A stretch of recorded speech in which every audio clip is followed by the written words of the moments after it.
ঘটনাটি ঘটেছিল 2013 বা 14-এর মাঝামাঝি। আর হ্যাঁ, সেই ফুপাতো ভাইয়ের কাকার নাম ইকবাল। ইকবাল কাকার পেশা ছিল মাছ ধরা। সে প্রতিদিন বিকেলে তাদের গ্রামের বিলে জাল ফেলে আসতো, আর ভোর হওয়ার সাথে সাথেই চলে যেত সেই জাল থেকে মাছ আনার জন্য। যেই দিনের ঘটনা, সেই দিনটি ছিল শুক্রবার, আর সেই দিনই আমার পরিবার সহ আমরা সবাই যাই সেই ফুপাতো ভাইয়ের বাড়িতে। আর ইকবাল কাকা আমাদের খুব পছন্দ করতেন, তাই আমাকে দেখে বললেন, ভাতিজা চলো নদীতে যাই, মাছ ধরার জন্য জাল রাখবো নদীতে, বাড়িতে এসে তোমাদের সাথে জমিয়ে গল্প করব। বরাবর আমি রাজি হয়ে গেলাম। চলে গেলাম সেই বিলে। বলে রাখা ভালো যে সেই বিলের এক পাশে ছিল একটা নিম গাছ, আর গাছটার পাশে একটা কবর। তো আমরা যখন বিলের কাছে গেলাম তখন প্রায় বিকেল গড়িয়ে সন্ধ্যা। যাই হোক, নদীর কাছাকাছি যখন আমরা পৌঁছালাম তখন হঠাৎ আমার চোখ গেল সেই নিম গাছের দিকে।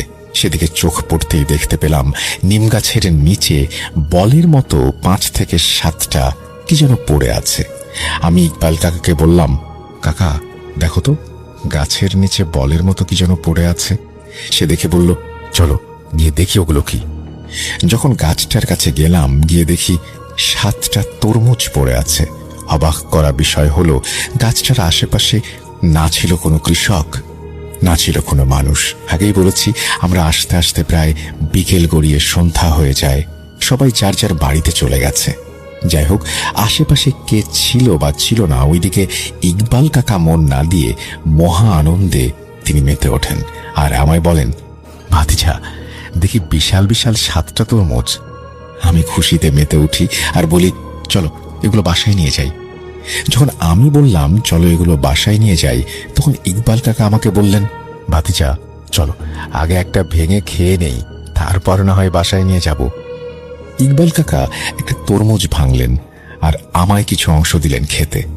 তবে একটা মজার বিষয় হলো, তরমুজটা ছিল অত্যন্ত মিষ্টি আর খুব রসালো। ভালোই লাগছিল, দুজনে তৃপ্তি সহকারে খেলাম।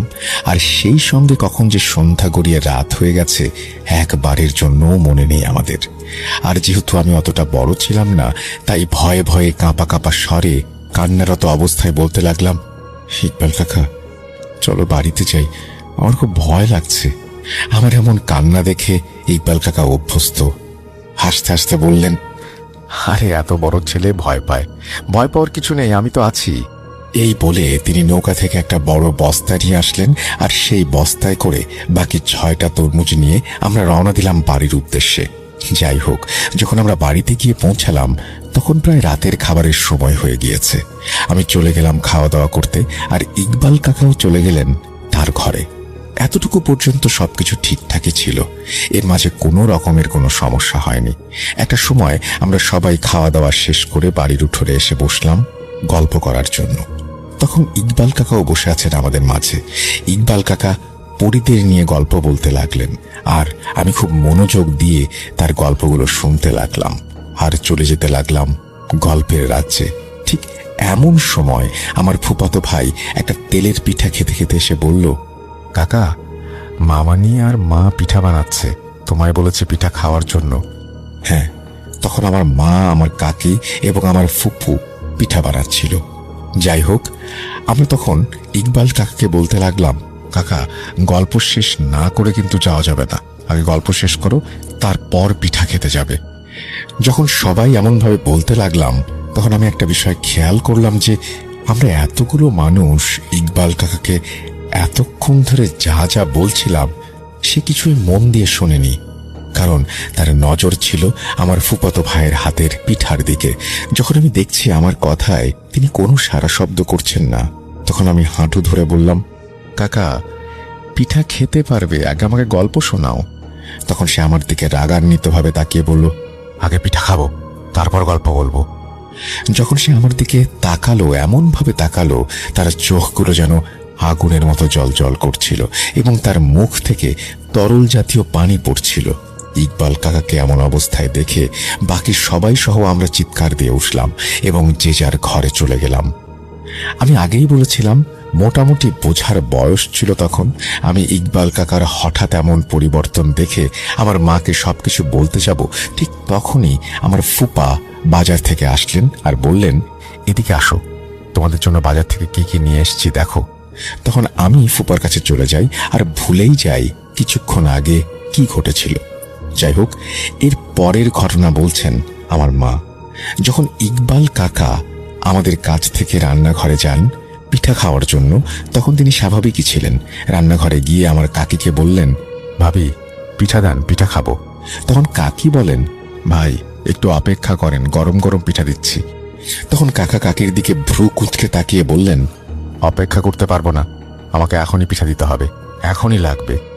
তার এই আচরণে কাকি একটু অবাক হন। সঙ্গে সঙ্গে ইকবাল কাকা ঘুরে যান আমার ফুপুর দিকে। তখন ফুপুকে ইকবাল কাকা বলতে লাগলেন, ভাবি পিঠা দেন, পিঠা খাবো। তখন ফুপু বললেন, এই হয়ে গেল বলে। ইকবাল, গরম গরম পিঠা তোমার ভাইয়ের জন্যও নিয়ে যাও, আর তুমি তোমার ভাই একসঙ্গে বসে খাও।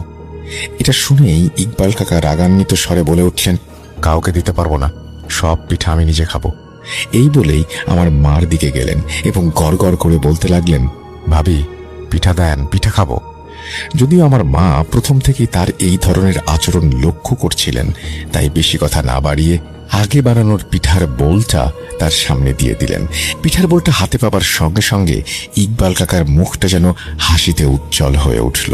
তিনি হাসতে হাসতে আমার মাকে বলতে লাগলেন, ভাবি জানেন, আমি না অনেক দিন পিঠা খাই না, আজ পেট ভরে খাবো। তিনি পিঠা খেতে শুরু করলেন।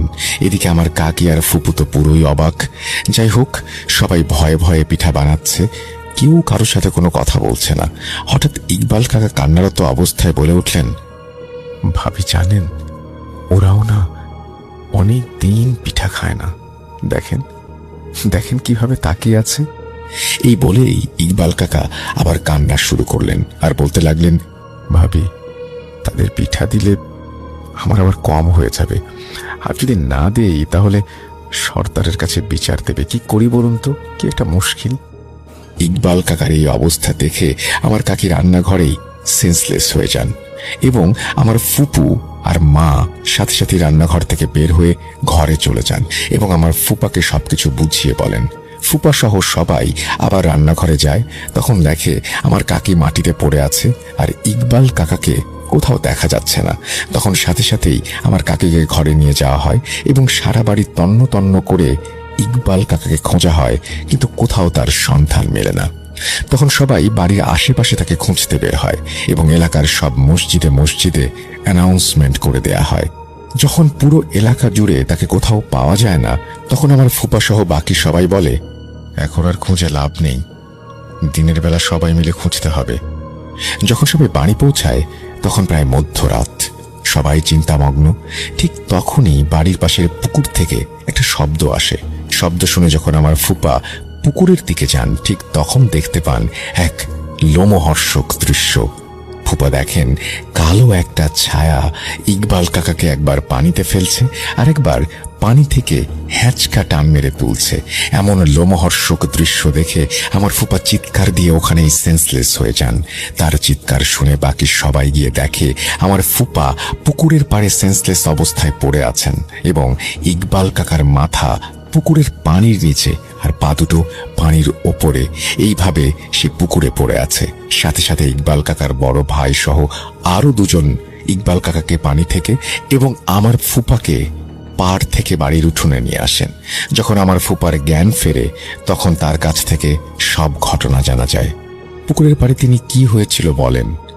সবাই সবকিছু শুনে সঙ্গে সঙ্গে এলাকার এক কবিরাজকে নিয়ে আসে এবং সেই রাতেই ইকবাল কাকার ওপর জিনকে হাজির করানো হয় আর তাকে জিজ্ঞেস করা হয় যে এই অবস্থা কে করেছে। তখন জিনটি বলে, আমাদের তরমুজও নিয়ে এসেছে, এখন আমি ওকে নিয়ে যাব। তখন কবিরাজ জিনকে বলে, এই তরমুজ যে তোদের ছিল তা সে জানতো না, যদি সে জানতো তাহলে তরমুজ আনতো না, এখন কি আর করার আছে, তুই ক্ষমা করে দে। জিন মানতে নারাজ। সে কবিরাজের সাথে এক পর্যায়ে তর্কে লিপ্ত হয়ে যায় এবং বলে, তুই যাই কিছু বলিস না কেন, আমি তাকে নিয়ে যাব, তার ভুলের শাস্তি তাকে পেতে হবে। অনেক তর্কের পরে একটা সময় সেই জিনটাকে রাজি করানো হয় এবং যে বাকি 6টা তরমুজ আছে সেই 6টা তরমুজ সহ একটা খাসি ওই বিলের কাছে নিম গাছের নিচে কালকে বিকেলে ঠিক সন্ধ্যা হওয়ার আগে ইকবাল কাকাকে দিয়ে আসতে হবে, এমন শর্ত দেয়া হয় এবং আসার সময় পেছনে ফিরে তাকানো যাবে না। তারপরের দিন জিনের দেয়া কথা মতো একটা খাসি আর বাকি 6টা তরমুজ দিয়ে আসা হয়। তারপর থেকে আলহামদুলিল্লাহ সব ঠিক হয়ে যায়। এই মুহূর্তে আমার সঙ্গে আছেন আপনাদের অত্যন্ত পছন্দের একজন মানুষ, যিনি হচ্ছেন আফনান ভাই। তাকে আমি বলেছিলাম এবং তিনি একটা ঘটনা পাঠিয়েও দিয়েছেন। তার সেই ঘটনাটি আমি এখন আপনাদের জন্য প্লে করছি। আশা করছি আপনাদের সবার ভালো লাগবে। এখন যে ঘটনাটি আমি আপনাদের সাথে শেয়ার করতে যাচ্ছি, এই ঘটনাটি আমাদেরকে পাঠিয়েছেন মোহাম্মদ ইমরান মণ্ডল। ওনার বাড়ি রাজবাড়ী জেলার খানগঞ্জ ইউনিয়নের হাটবাড়িয়া গ্রামে। উনি যে ঘটনাটি মূলত আমাদের সাথে শেয়ার করেছেন, এই ঘটনাটির সময়কাল 1950 কি 60 সালের মধ্যে হবে। আর ঘটনাটা ওনার দাদার সাথে ঘটেছিল। আর তিনি অনেক বড় একজন কবিরাজ ছিলেন। আর এই ঘটনাগুলো, শুধু ঘটনাটি বলবো না, বেশ কিছু ছোট ছোট ঘটনা মিলে পুরো ঘটনাটা। আর এই ঘটনাটি উনি শুনেছিলেন ওনার দাদির কাছ থেকে এবং ওনার আব্বুর কাছ থেকে তো শুনেছেনই। আর এই যে ওনার দাদির দাদা, উনি একজন কবিরাজ ছিলেন এবং বলা চলে উনি একজন দুষ্টু প্রকৃতির কবিরাজ ছিলেন। তিনি মানুষকে ভয় ভীতিতে রাখতে খুবই পছন্দ করতেন। ওনার উপরে গ্রামে যেন কেউ কথা না বলতে পারে, সবাই যেন তাকে সমীহ করে চলে, ভয় করে। এই জন্য উনি বিভিন্ন ধরনের তন্ত্রমন্ত্রের আশ্রয় নিয়ে মানুষদেরকে খুব নাজেহাল করে খুব আনন্দও পেতেন বলা চলে। ওনার নাম শফিউল্লাহ কবিরাজ নামে তিনি পরিচিত ছিলেন।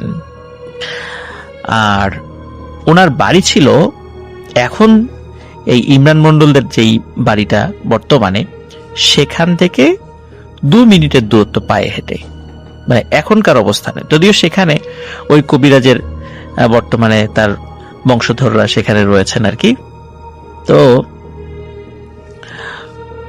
ওই সময় যেই ব্যাপারটা ঘটে সেটা হলো, এই শফিউল্লাহ কবিরাজ উনি একটা প্রফেশনের সঙ্গে যুক্ত ছিলেন অল্প কিছুদিন। আগেকার দিনে বা এখনো আমরা যদি এটা এখন খুব কম দেখি, সেটা হলো দেখি যে অনেক শূকর, এই শূকর নিয়ে বিভিন্ন জায়গায় চড়িয়ে বেড়াচ্ছে 3-4 জন লোক। ছোটবেলায় এগুলো অনেক দেখেছি, এখনো দেখা যায় তবে কম। তো এরকম শূকর চারণা একটা দলের সাথে তিনি ভিড়ে যান। প্রায় 4 বছর তিনি বিভিন্ন জায়গায় ঘুরে ঘুরে ওই শূকর চড়াতেন। 4 বছর পর তিনি যখন বাড়িতে ফিরলেন, তো লোকজন তো তাকে দেখেছে বিভিন্ন সময় শূকর চড়ানো, কারণ ওই গ্রামের লোকজন বিভিন্ন জায়গায় গিয়েছে, দেখেছে ওই শফিউল্লাহ ওই শূকর চড়ানো দলের সাথে আছে। তারা তার সাথে কথাও বলেছে, গ্রামে এসে বলেছে যে শফিউল্লাহ তো এখন শূকর চড়ায়। তো 4 বছর পরে উনি বাড়িতে ফেরত আসার পর গ্রামের লোকজন তারা বিভিন্ন ভাবে কিন্তু মানে তাকে অ্যাভয়েড করে চলে, যেহেতু সে শূকর চড়ানো দলের সাথে ছিল। গ্রামের সামাজিকতা রক্ষা করাটা অনেক কঠিন, এটাও সত্য।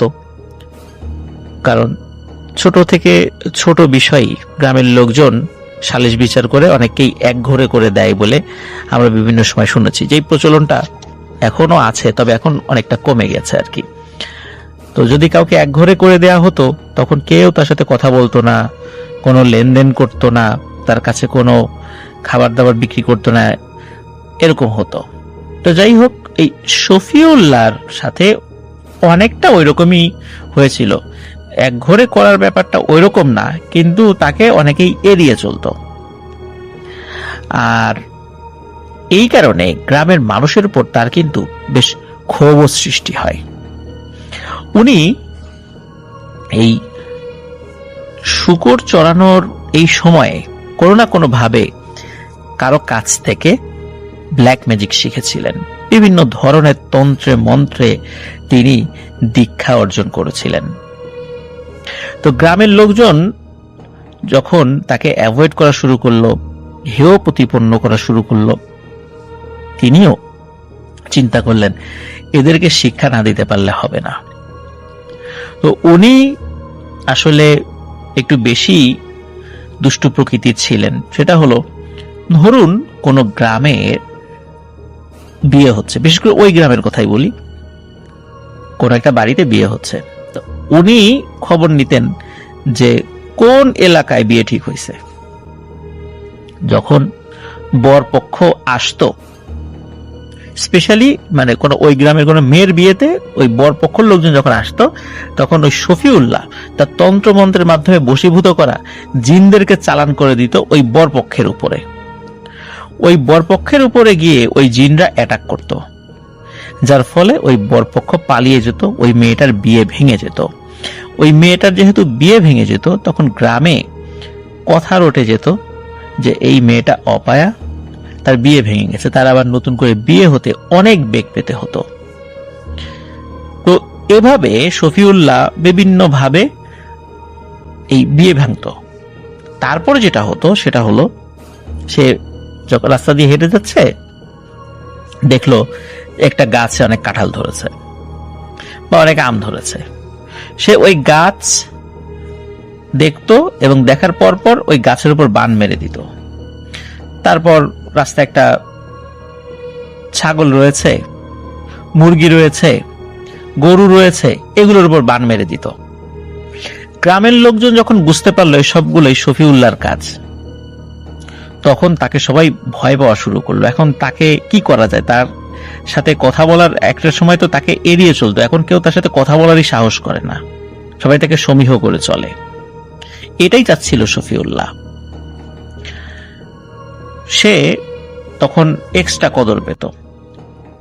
আগে যেভাবে বিয়ে ভেঙে দিত সে, এখন হলো তার উল্টো। কোনো বাড়িতে বিয়ে ঠিক হলে উল্টো তার সাথে পরামর্শ করত যে তোমার ভাতিজি বা ভাতিজার তো বিয়ে ঠিক হয়েছে, তোমার কিন্তু দাওয়াত, তুমি যাবা বরযাত্রীতে বা তুমি থাকবা, তোমার পরিবারের সবাইকে নিয়ে আসবা। এখন যেহেতু পরিবারের সদস্যদেরকে সবাইকে দাওয়াত দিয়েছে, সেখানে তো নিশ্চয়ই বা বরযাত্রীতে তাকে যেতে বলেছে, সেখানে তো নিশ্চয়ই এই শফিউল্লাহ এই অপকর্মটা করবে না। তো গ্রামের লোকজন বিভিন্ন অনুষ্ঠানে কিন্তু তাকে খুব ভালোভাবেই আপ্যায়ন করতো, দাওয়াত দিত, খুব সমীহ করতো আর কি। আবার সে যে সবসময় মানে খারাপ কাজ করতো বিষয়টা এরকম না, অনেক ক্ষেত্রে মানুষের উপকারও করত। কোনো জিনে ধরা রোগী তার কাছে নিয়ে আসলে সে সেটা ট্রিটমেন্ট করত, অনেক ক্ষেত্রে সেটা ভালো হয়ে যেত। তো এভাবেই চলছিল তার দিন। এর মধ্যে ঘটে যায় একটি ভয়ানক ঘটনা। প্রিয় লিসেনার্স, এই ঘটনাটি সম্পূর্ণ ভিন্ন রকমের। এতক্ষণ তো বিভিন্ন বিষয় আপনাদের সামনে উপস্থাপন করলাম তাকে নিয়ে, এবার আসুন একটি ঘটনায় যাই। উনি বেশ কয়েকটা গ্রাম পরে এক জিনে ধরা রোগীর চিকিৎসা করে ফিরছিলেন। সেখান থেকে বের হতেই অনেক রাত হয়ে যায়, প্রায় 10টা উপরে বাজে। আর গ্রামে 1960 সালের ওই সময়টাতে বা 50 থেকে 60 সালের মধ্যবর্তী সময়টাতে কি ধরনের নির্জনতা ছিল সেটা তো বুঝতেই পারছেন। তারপর প্রত্যন্ত অঞ্চল, উনি ফিরছিলেন, অনেক রাত হয়ে গেছে, আস্তে আস্তে বাড়ির কাছে চলে এসেছেন। তো বাড়ি তখন প্রায় 5 থেকে 7 মিনিটের দূরত্ব, এমন একটা জায়গা আর কি। তো ওইখানে ওই এলাকার এখন একটা রাস্তা রয়েছে, ওটাকে এখনো বাঁধের রাস্তা বলে। বিশেষ করে খানগঞ্জ ইউনিয়নের হাটবাড়িয়া গ্রামে ছোট কোল নদীর সাইড দিয়ে একটি বাঁধের রাস্তা রয়েছে। আর হাটবাড়িয়ার মধ্যে পাড়া গ্রামে একটা ছোট মার্কেট রয়েছে। মার্কেট থেকে সামনে একটু এগিয়ে গেলে একটি রাস্তার 3 রাস্তার একটি মোড় রয়েছে এবং ওই মোড়ের পাশে একটি কালী মন্দির রয়েছে। মূলত ওই ঘটনাটা ঘটেছিল ওই কালী মন্দিরের পাশে ওই রাস্তার দুই পাশে দুটো বড় বড় পাকর গাছ ছিল। যদিও বা সেই পাকর গাছ এখন নেই বলে আমাদেরকে জানিয়েছেন। তো ওই শফিউল্লাহ কবিরাজ ওই পাকর গাছের কাছাকাছি যখন এসেছেন, এসে তিনি দাঁড়িয়ে পড়েন। কেন দাঁড়িয়ে পড়লেন? উনি দেখলেন রাস্তার দুপাশে দুটো পাকর গাছ রয়েছে, ভয়ানক আকৃতির এবং অনেক লম্বা কোন একটা অবয়ব, পরনে সাদা কাপড়, দেখে মনে হচ্ছে একটা বৃদ্ধা মহিলা। ওই দুই পাকর গাছে দুই পা দিয়ে দাঁড়িয়ে রয়েছে। চাঁদনি রাত, চারদিকে আলোকিত হয়ে আছে। অবয়বটার মাথার চুল কমপক্ষে মানে মিনিমাম 30 হাত লম্বা, আরো বড় হতে পারে।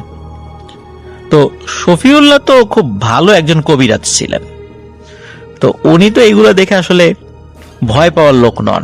তারপরও তিনি যেহেতু জিন ছাড়াতেন, বিপদ আপদ তো হতেই পারে, তিনি কিন্তু সাথে সাথে সেখানে দাঁড়িয়ে যান। ভালো করে ওই অবয়বটিকে উনি অবজার্ভ করেন। ওই সময় ওই অবয়বটি ওই বৃদ্ধ মহিলার চেহারার, সে বলে ওঠে, শফিউল্লাহ, তোকে কিন্তু আমি অনেক দিন ধরে খেয়ালে রেখেছি, হাতের নাগালে পাচ্ছিলাম না খালি তোরে, আজকে তোরে পাইছি, দেখি তুই আমার নাগাল থেকে কিভাবে বের হস। তো শফিউল্লাহ কোনো কথার উত্তর দেয় না, সে দাঁড়িয়েছিল। সে তখন যে কাজটি করে সেটা হলো, সে তার চারদিকে একটা বৃত্ত আঁকায় এবং বৃত্ত আঁকিয়ে ওর মধ্যে বসে পড়ে, মানে নির্বিকার, সে ভয়ও পাচ্ছে না, মনে হচ্ছে সে বিষয়টা এনজয় করছে। এদিকে ওই যে অবয়বটি, সেও কিন্তু ঠায় ওখানে দাঁড়িয়ে আছে, সেও নড়ে না চড়ে না। এইভাবে 1 ঘন্টা, 2 ঘন্টা, 3 ঘন্টা হয়ে যায়, ওই অবয়বটি ওখান থেকে যায় না। শফিউল্লাহর কিন্তু ওই বৃত্তের মধ্যে বসে ঘুম চলে আসছে, সে একটু ঘুমের ঘোরেও চলে যায়। চিন্তা করেন প্রিয় লিসেনার্স, আমরা যদি সেখানে থাকতাম, যে সামনে এরকম ভয়ানক একটা অবয়ব রয়েছে, আমরা কি সেখানে ঘুমাতে পারতাম? নিশ্চয়ই না। কিন্তু সে ঘুমিয়েছে। কতক্ষণ ঘুমিয়েছে জানে না, ঘুম থেকে উঠে দেখে ওই অবয়বটা ওখানেই দাঁড়ানো। তখন ওই অবয়বটি বিরক্ত হয়ে বলে, কিরে, তুই আমার পায়ের নিচ দিয়ে যাওয়ার চেষ্টা করলি না কেন? তখন শফিউল্লাহ বলে, তোর পায়ের নিচ দিয়ে যাওয়ার ইচ্ছা আমার নাই, তোর যদি এতই মনে শখ থাকে এইভাবে দাঁড়ায় থাকার, থাক দাঁড়ায়। এই কথা বলার কিছু সময় পরে হঠাৎ করে ওই মহিলা হাওমাও করে কান্নাকাটি শুরু করে, শফিউল্লাহ, আমারে মাফ করে দে, আমি চলে যাব, তুই আমার ছাড়, আর কখনোই তোর সামনে আসবো না, এখন আজান দিয়ে দেবে, আমাকে ছেড়ে দে। এই কথা শুনে শফিউল্লাহ হা হা করে হেসে ওঠে। প্রিয় লিসেনার্স, আমরা শুনতাম যে এই ধরনের ভূত প্রেতের সামনে পড়লে মানুষ অনুনয় বিনয় করে এবং ভূত পেতে হাসাহাসি করে, কিন্তু এবার ঘটলো তার উল্টোটা। শফিউল্লাহ হা হা করে হাসছে, কারণ হচ্ছে শফিউল্লাহ ওই বৃত্তের ভিতর বসে এমন তন্ত্রমন্ত্র প্রয়োগ করেছিলেন ওই বৃদ্ধ মহিলারূপী ওই অশরীরীর উপরে। ওই অশরীরীটা ওইখান থেকে এক চুল নড়তে পারছিল না। ওই অশরীরীটা প্রথম দিকে মনে করেছিল যে দাঁড়িয়েই থাকি, শফিউল্লাহ আমার পায়ের নিচ দিয়ে যাক, ওকে পিষে মেরে ফেলবো। কিন্তু পরে ওই অবয়বটি সরে যাওয়ার সময় ফিল করে তার পা সে নড়াতে পারছে না।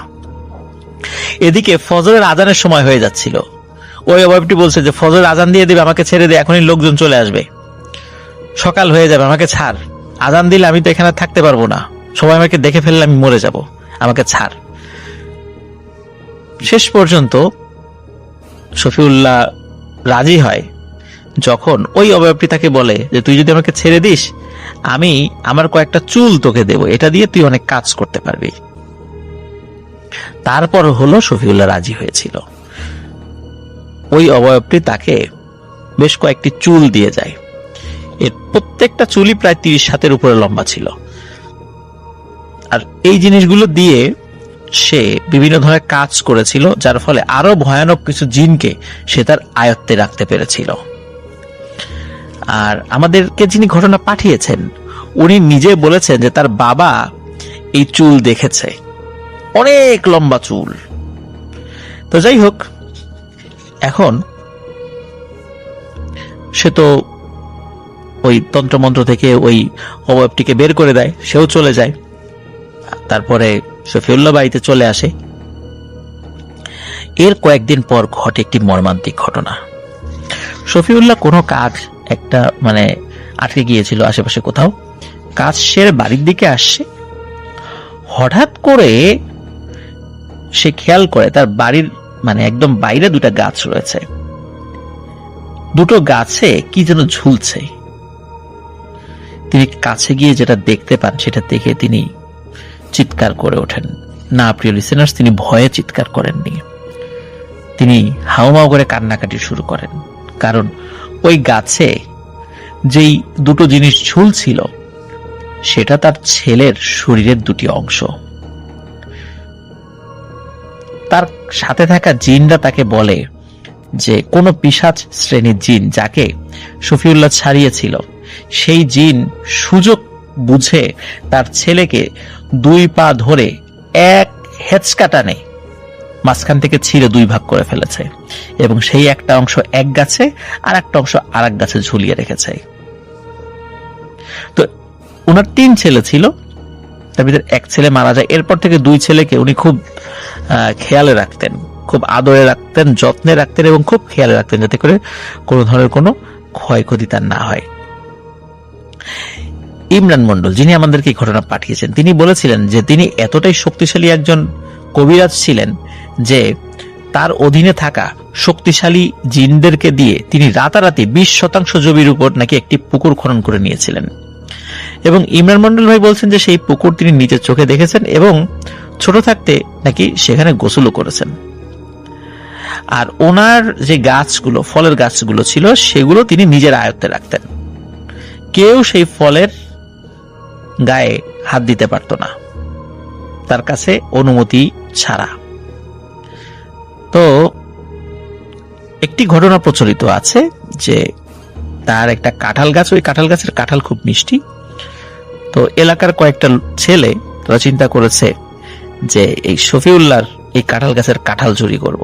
কিসের কি তন্ত্রমন্ত্র, ওগুলো ভুয়া জিনিস, মানুষের বানানো কথা।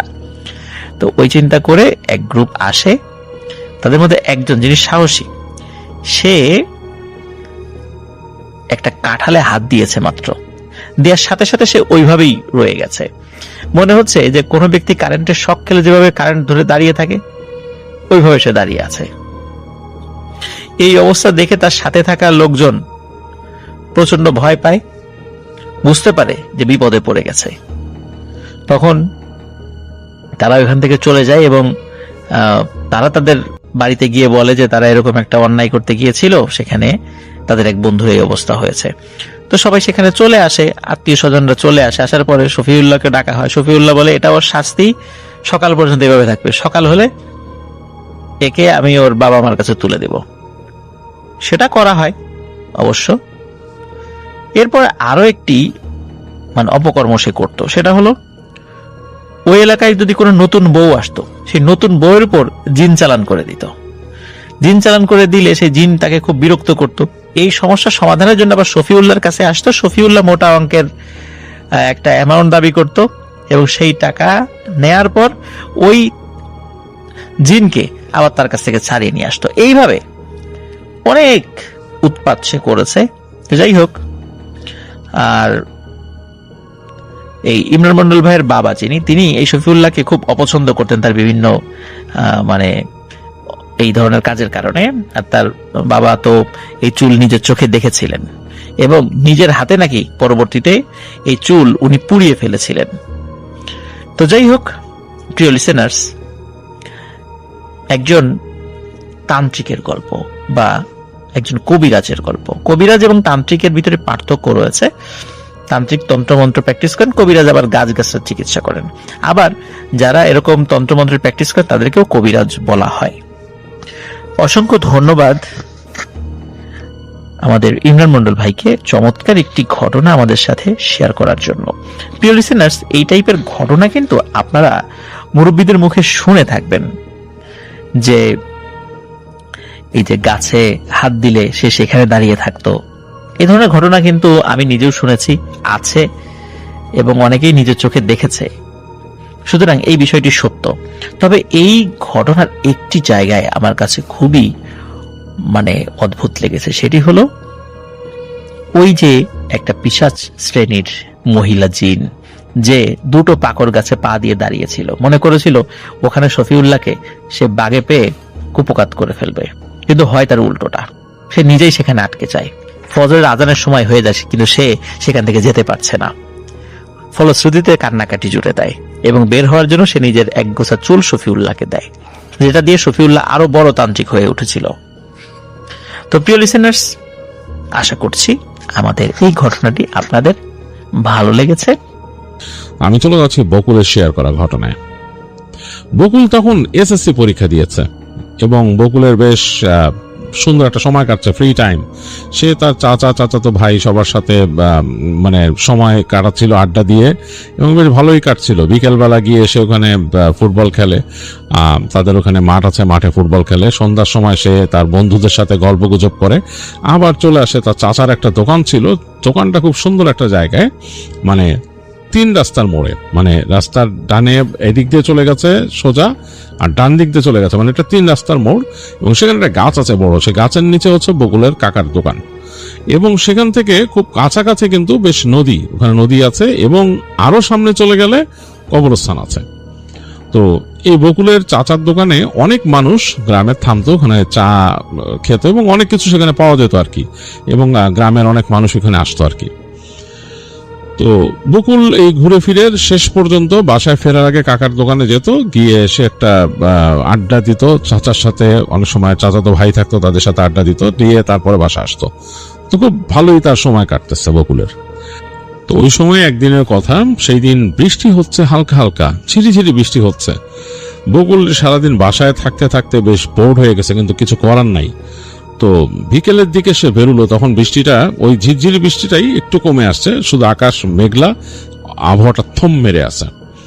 তো সে হাঁটতে হাঁটতে চলে গেল যে বন্ধুরা যেখানে খেলা করতো সেখানে। তো হেঁটে গিয়ে দেখতেছে যে হ্যাঁ, ওই যে ভিজা একটা মাঠ, ওটার মধ্যেই বন্ধুরা ফুটবল খেলতেছে।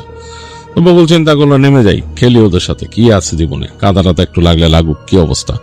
তো বকুল নেমে গেল ওইখানে, নেমে গিয়ে বন্ধুদের সাথে ফুটবল খেললো। তো ওদের মধ্যে ফ্রেন্ড একজন মানে কিক করছিল, তার বন্ধুরা বল কিক করছিল। তো সেইটা তারা যেখানে গোল পোস্ট বানাইছে ওইটা পার হয়ে পাশের অংশে ঢুকে গেছে, মানে ঝোপঝাড়ের মধ্যে দিয়ে একটা পাশের অংশ। এখন ওইখানে কিন্তু একটা কবরস্থান আছে পুরনো, তো বকুল নিজে গেল বলটা আনতে, দৌড় দিয়ে ওদিকে। তো ঢুকে সে বলটা যখন পেলো, দেখলো যে বলটা বেশ খানিকটা ভিতরে ঢুকে গেছে, খুব জোরে শুট মারছিল তার ফ্রেন্ড।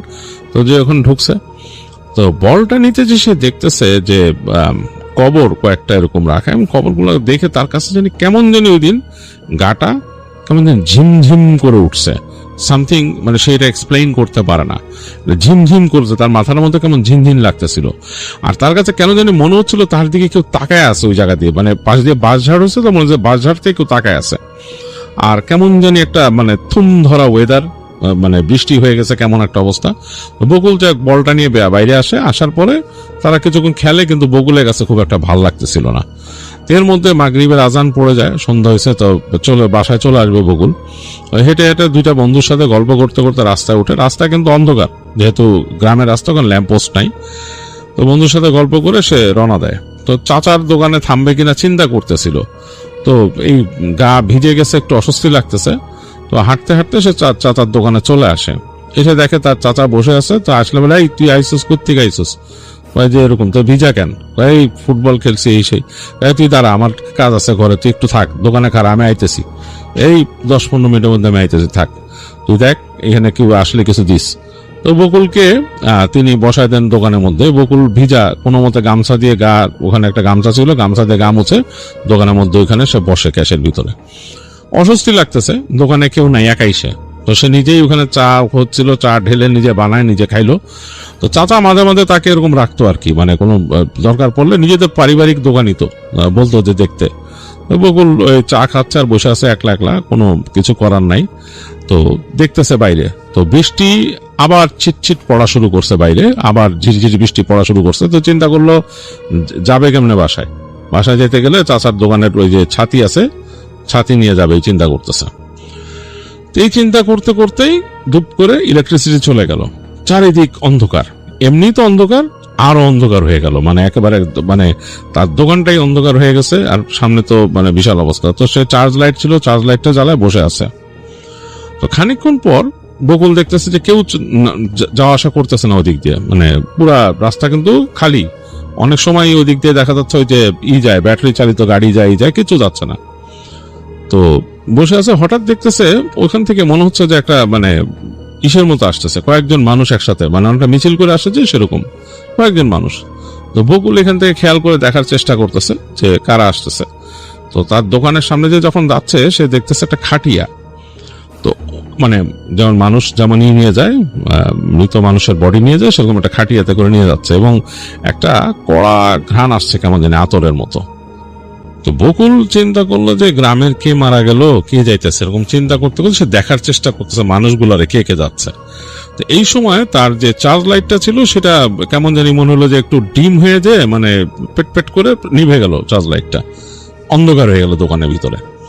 শুধু তার যে ওখানে কেটলির পাশে যে রাখা আছে ওখান থেকে ধোঁয়া উঠতেছে এতটুকু বোঝা যাচ্ছে, আর না মানে কোনো কিছু বোঝার উপায় নেই।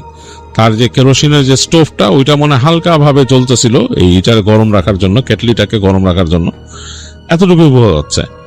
আর অন্ধকার। সে ওই যে মিছিলটার দিকে দেখার চেষ্টা করলো যে খাটিয়ে নিয়ে যারা যাচ্ছে, কাউকে সে চিনতে পারছে না, কিন্তু বেশ একটু লম্বা লম্বা মন হইতেছে মানুষগুলারে। এবং হেঁটে তারা ঢুকলো কি তার ডান দিক দিয়ে, ওই যে সে যে খেলার মাঠ থেকে আসছে ওইদিকে গেল। তো মনে হইতেছে যে ওই খেলার মাঠের কাছে যে কবরস্থানটা ওইখানেই যাচ্ছে। তো বকুলের কেমন যেন একটু অস্বস্তি লাগা শুরু করলো, মানে মানুষগুলো দেখে লম্বা লম্বা মানুষ, মানে সাধারণ মানুষের মতো লাগতেছে না দেখে, বেশি উঁচা। তো চিন্তা করলো এই পাগড়ি টাগড়ি পড়ছে দেখে মনে হইতেছে বকুলের কাছে মনে হলো। তো মানুষগুলা পার হয়ে গেল, হ্যাঁ, ওই খাটিয়ে নিয়ে সামনে চলে গেল। তো বকুল দেখতেছে আর কেউ নাই। একটু পরে সে দেখলো কোত্থেকে যেন ভোজবাজির মতো একটা লোক এসে তার দোকানের সামনে দাঁড়াইলো।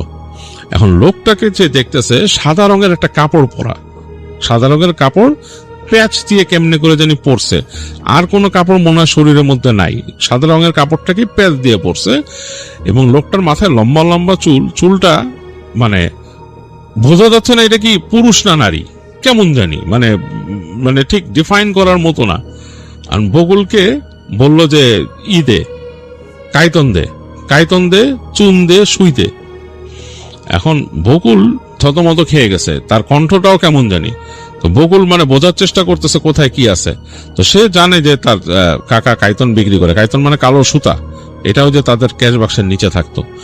তো সে কিছু না বুঝেই সে আস্তে করে তার ওই ক্যাশ বাক্সের নিচে ওখানে হাত দিয়েছে, দেখলো যে এরকম হ্যাঁ একটা কাগজের মোটা ইসের সাথে কাইতন পেঁচানো, এরকম মোটা রোল।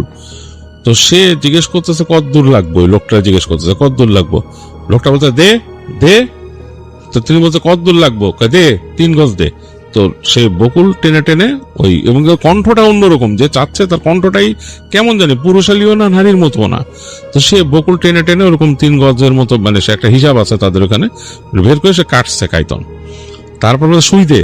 তো সে তাকায় দেখলো যে ওই কাইতনের পাশে এই সুইয়েরই রাখা। তো ওখান থেকে বের করে সে সুইও দিছে তাকে, আর চুন দে। তো তখন ওই সামনে পানের যে চুন সেটাও সে এরকমই করে, কিন্তু সে দেখতেছে যে পানের যেইটা তার চাচা কিন্তু দিয়ে রাখছে, কাপড় দিয়ে ভিজে একটা গামছার মতো ঢেকে দিচ্ছে পুরো জিনিসটা, সেটা সরায়, মানে দ্যাটস মিন লাইক ক্লোজ হয়ে গেলে যেটা হয়, যেটা বিক্রি হয় না, সে ওখান থেকে বের করে চুন দিল।